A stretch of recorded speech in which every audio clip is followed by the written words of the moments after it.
మన సంస్కృతిలో దసరా నవరాత్రులకు సంక్రాంతికి ఎంతో ప్రాధాన్యత ఉంది.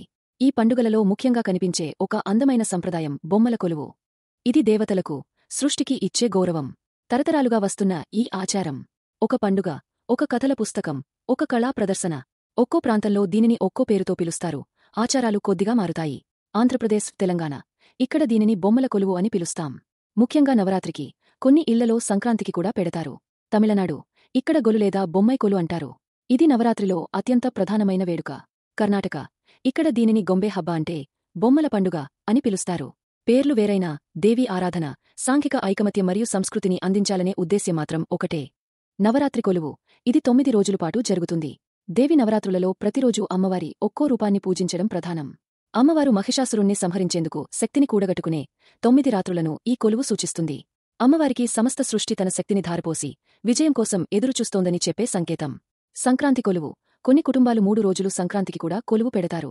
ధాన్య సంపద, పశు సంపద మరియు కుటుంబ జీవనాన్ని బొమ్మల రూపంలో ప్రదర్శించి వాటికి కృతజ్ఞతలు చెప్పడం. కొలువును శాస్త్రోక్తంగా ఎలా ఏర్పాటు చేసుకోవాలో వివరంగా చూద్దాం.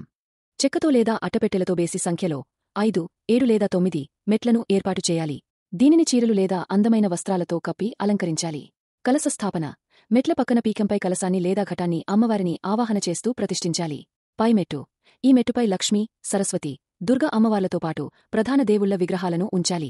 మధ్యమెట్లు దశావతారాలు, పురాణాల కథలు, రామాయణం, మహాభారతం, పండుగ దృశ్యాలు, సాంఘిక జీవనాన్ని తెలిపే బొమ్మలను అమర్చాలి. కింది మెట్టు ఇక్కడ ప్రకృతి, జంతువులు, చెట్లు మరియు ముఖ్యంగా మారపచ్చి బొమ్మలు, వధువరుల చెక్క బొమ్మలు ఉంచాలి.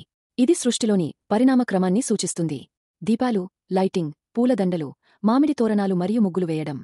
సాంస్కృతిక, ఆధ్యాత్మిక ప్రాధాన్యత బొమ్మల కొలువు ద్వారా మనం ఏమి నేర్చుకుంటాం, ఎలాంటి ఆచారాలు పాటిస్తాం? తరాల వారసత్వం బొమ్మల కొలువు ద్వారా మన ఇతిహాసాలు, పురాణాల కథలను పిల్లలకు ఆసక్తికరంగా తెలియజేయడానికి ఇది ఒక గొప్ప అవకాశం.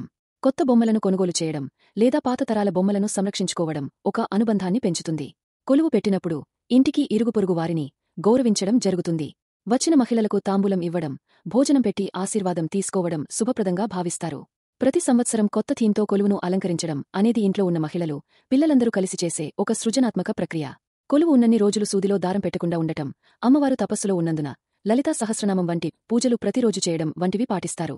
చూశారు కదా, బొమ్మల కొలువు అనేది కేవలం బొమ్మలు పేర్చడం మాత్రమే కాదు. ఇది మన సంస్కృతికి, ఆధ్యాత్మికతకు, సామాజిక అనుబంధాలకు ప్రతిబింబం. ప్రతి మెట్టు, ప్రతి బొమ్మ ఒక కథను చెబుతుంది.